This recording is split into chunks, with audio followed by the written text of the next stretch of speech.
Hello. I feel a bit cowed after that. I was blind in one eye for half a day and rocked up at Moorfields, and they diagnosed a detached retina, and it was sewn back in by 5 o'clock that day. And I walked out, and 2 weeks later, it was like it never had happened. So the idea of being completely blind for 10 years is very scary. Oh, that doesn't look at all right. It's okay. So I did prepare a presentation and decided actually it was too much of a sales pitch and I won't actually use the presentation. I'll explain what I do, which is I live at both ends of the bell curve. 3 days a week I work for the Register, tech IT side, where I've been doing lots of stuff looking at what 5G is going to be, completely sort of future-looking things. But the people I really care about are people who are right at the other end of the adoption bell curve, people who don't really see why they need a mobile phone. Very often my customers will think, I'm 80, I've lived all these years without a mobile phone, I don't see why I need one now. Or they might think, I've got a mobile phone and I hate it. I can't see it, I can't hear it, I can't use it. I don't see why I should put any time or effort into it. And the answer as to why these people need a mobile phone, why my customers need mobile phones, is because their children worry about them. There's some great research that's in Hosking from University of Cambridge sites, which says people get less happy through life. When you're in your 20s, you're super happy and the world is your oyster. And I think of my 18-year-old son who's off 2 months with his girlfriend in Italy, and he thinks life's fantastic. And as you get older and you get more responsibilities and you worry more about life, you get less happy. And so by the time you get to I'm 50, sort of 40s and 50s, you think, wow, life must be really bad for my parents because they're starting to be infirm, they've got their hearing's going, their sight's going. They must feel really miserable. But that's not what's happened. Once people get to retirement age, they start to get a lot happier. They've got less responsibilities, less to care about. And so the people that my service is for really think that a mobile phone is a bit frivolous, but they understand because they were there that their children worry about them.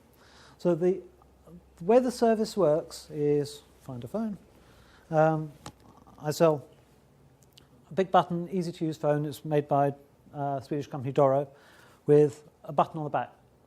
The button's intended as an emergency button, but I use it differently. The customer presses and holds the button. It goes through to a call centre in currently London, moving to Bristol, where an operator answers and says, hello, how can I help you? Or hello, Mrs. Smith, or hello, Jean. And something we haven't got yet is when it's the customer's birthday, they'll say happy birthday to the customer. And the customer says, I'd like to speak to my sister, please. I'd like to speak to my butcher. I'd like to send a text message to my grandson. And the human telephonist, it's not Siri or anything, puts the call through, like an old-fashioned telephone switchboard. The idea is to take all the cognitive load of using a mobile phone away from the customer and move it to the telephonist. I used to work for Motorola, and we talked about basics with mobile phones. We talk about radio performance, we talk about battery life as the basics. And what we missed was there's a level of basic beyond that, which is switching it on and knowing how to make a call. So Fuss-Free Phones is aimed at the basics below basics. And there's lots of understanding of consumer behaviours and things like not using micro USB charging. These come with a docking station to charge. Ideally, and I can't do it yet, the docking station would have a little screw hole in the back because then it lives by the front door and the customer takes it and then they go out. Now, people who are used to mobile phones always carry it with them.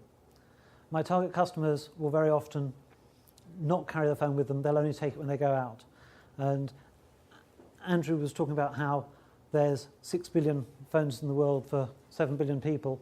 The people I'm talking to, there's a Forrester piece of research that says only 60% of them have a phone. And I don't even trust that research. I asked Forrester when they were doing it, did you ask people when they said they had a phone, did they have a phone or did they share a phone? Because I suspect that lots of the people they were phoning who were in their 60s and 70s saying, do you have a phone?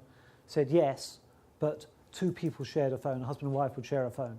So I think that 60% is aiming high. So here's a market that completely benefits from the utility of a phone, but doesn't have one. And it's here. It's Western world. So I'm trying very hard to address that, and my current challenge is reaching the target customers. And I'm keen to take questions rather than pitch my business quite that hard. So Simon, you would think that there's a lot of people who fall squarely in your target market.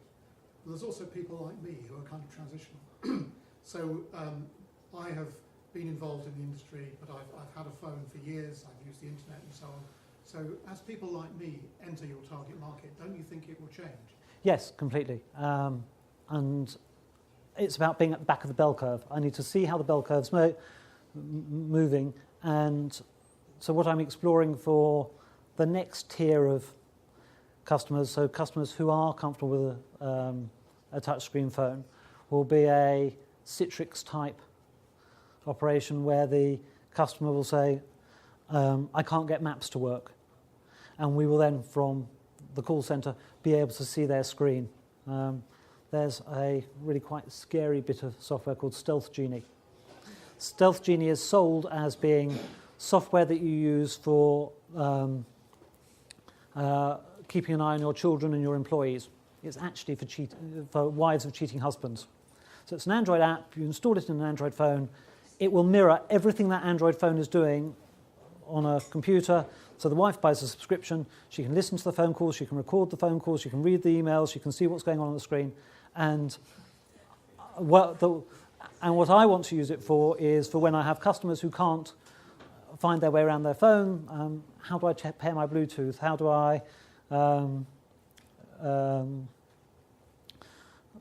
find my ringtone settings? So providing, of course, we've got a data connection to the phone, being able to look into the phone and help them. Now, you're giving up privacy, but very often when you get older, you have to give up privacy. If you need somebody to bath you, you're giving up privacy. With my service, you need, if you're asking someone to send a text message, you know the text message. So I have two questions. One is this hardware agnostic, or could it not be hardware agnostic? It could be hardware agnostic, but I like the fact that I know exactly what handset the customer's got. I know where all the buttons are. I know when I send phones out to customers, I put their phone number on the front. So what they get in the box is a phone with the SIM card set up, with a button programmed at the back, with numbers that I know in the contact book. And by controlling the whole environment, it's very much easier to help customers. You don't get into the position of, it's not working. What's happening? Nothing. So, yeah, I run my service on my Windows mobile phone. When I want to check that it's working. But for customers, I want it to be a completely controlled environment. And so my second question was, do you get calls, and could you extend your service to things that are beyond how to use the phone? Kettles, household appliances. So the current services we've got are route a call, send a text, and book a taxi. It turned out that we didn't need book a taxi. The vast majority of people who sign up for the service, so the mechanic of somebody signing up is I send out a box with a phone in with sheets of paper for them to fill in with the phone numbers they want to contact, and a stamped addressed envelope and a pen. So they fill it out and they post it back, and then I type it into the database. I don't expect them to log into it. Generally direct with the customer, not the customer's child, carer. Both. You need both bought in, because you have the customer saying, "Oh, I don't see why I want a phone," or you might have the customer who wants the phone and the child saying, "But it's £20 a month. You've got the Samsung that you bought at Christmas. You put £10 for credit. You haven't used all that in. Why do you want to pay £20 a month for something?" And the answer is because you'll use it. But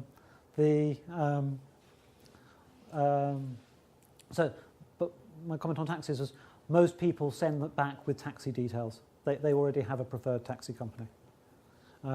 Services I want to add are buy flowers, just because it's nice and it's easy.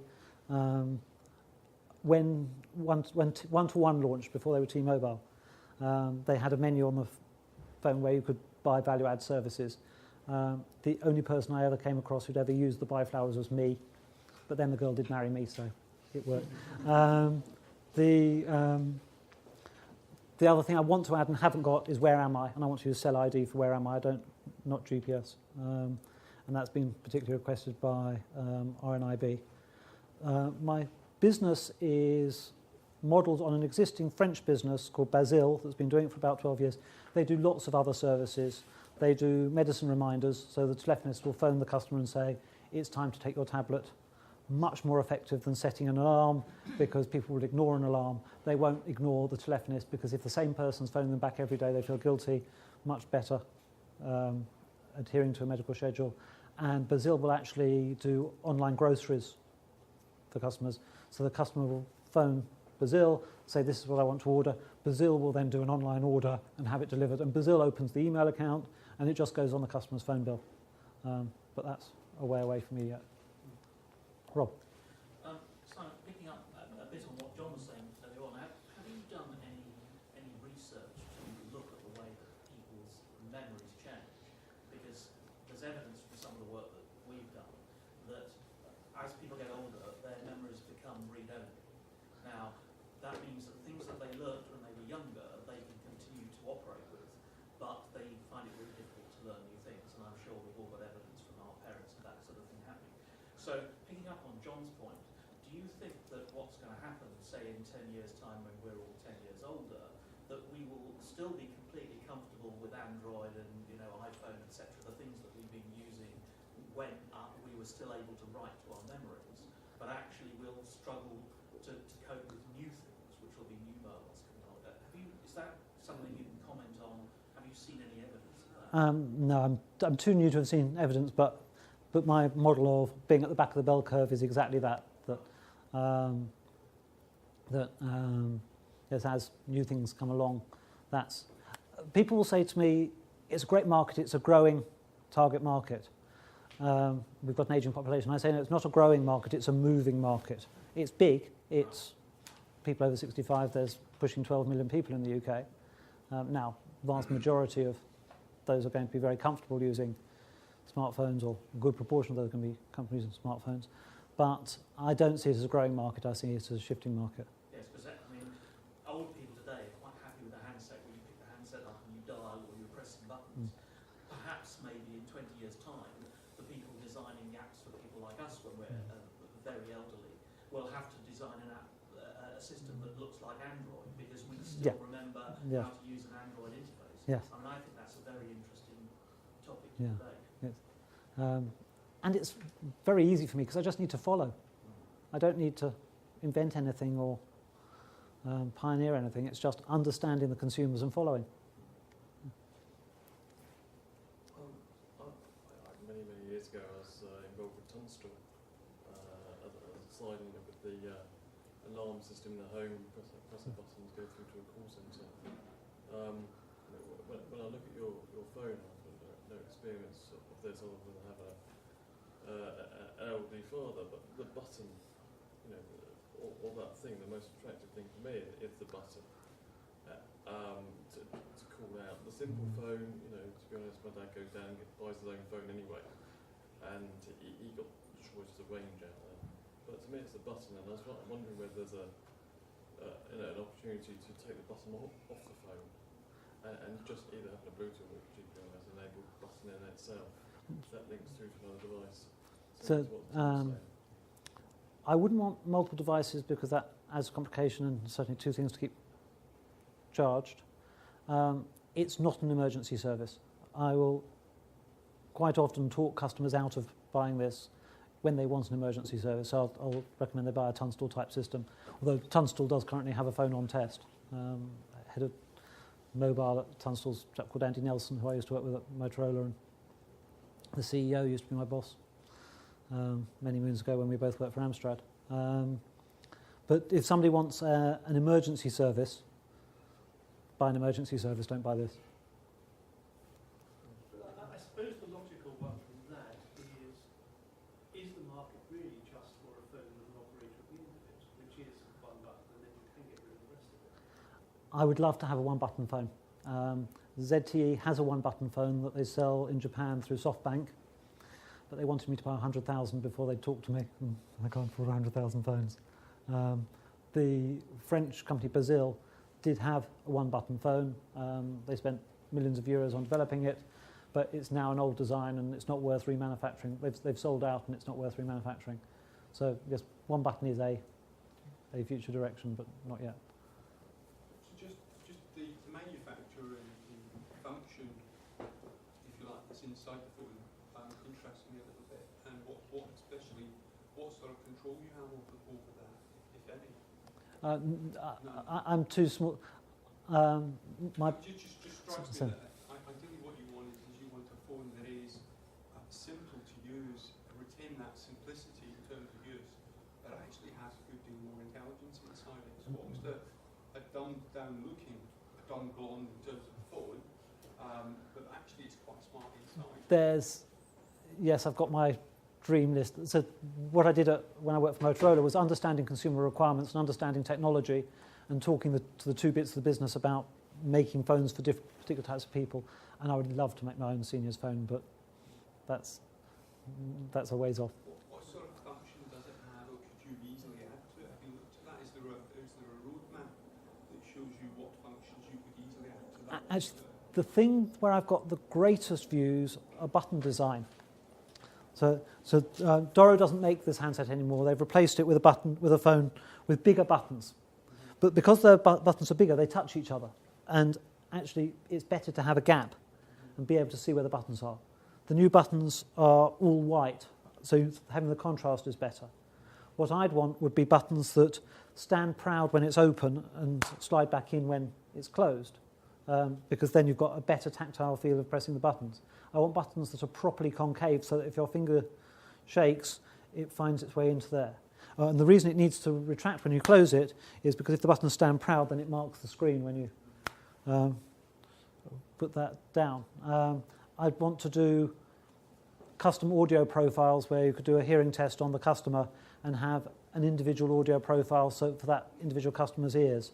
Now, something we're going to do in the network is boost frequencies that older people have trouble with and maybe voice slowing. So, the big success in this market is NTT Docomo that's been doing senior phones for 20 years. And they slow down the voice and the phone call in the network. So we're going to look at how we would do that. That makes the calls last longer. It doesn't, because it uses the gaps between the words. But it needs some experimentation. Does it work particularly well with Japanese and wouldn't work so well with English? And so actually I'm going to work with Ian Hosking to try and find ways to measure that. Yes? Sorry, I think I really understand the product, but I mean, I'm just really interested to know who's buying it. Is it an older user purchasing it and signing up to a phone contract, or is it the adult child taking on an extra phone contract and giving it as a gift to an elderly parent? So I've been to your side of this with people presenting senior phones lots and lots of times, and I nearly always ask that question. And the person presenting usually says 50-50, but it isn't. The really smart person is the guy who does it in France. He said you have to have both people bought in. So my sales process is to advertise in Women's Weekly or Saga magazine and get people to phone up for a brochure. They order the brochure, and then the adult child and the older user. So actually, we describe it as customer and card holder because it's generally the younger person paying for it.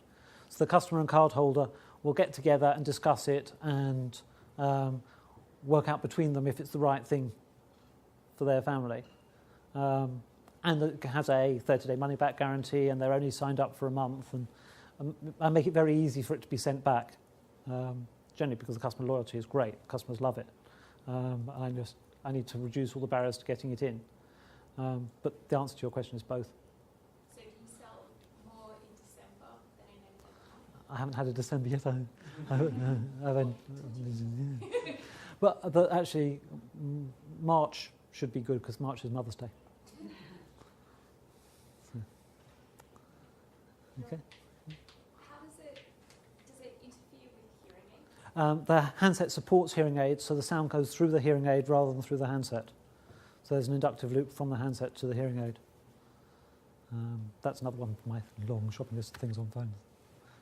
So I mentioned about a moment ago about not wanting to use GPS for traffic and using something else. How far are you with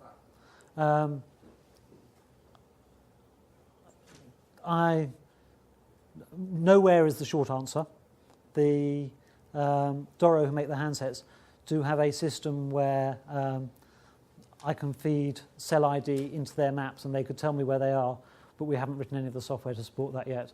And that's actually because we've got more efforts going into keeping the billing system working and pragmatic things before we start adding features. Okay, are we done? So. Any questions?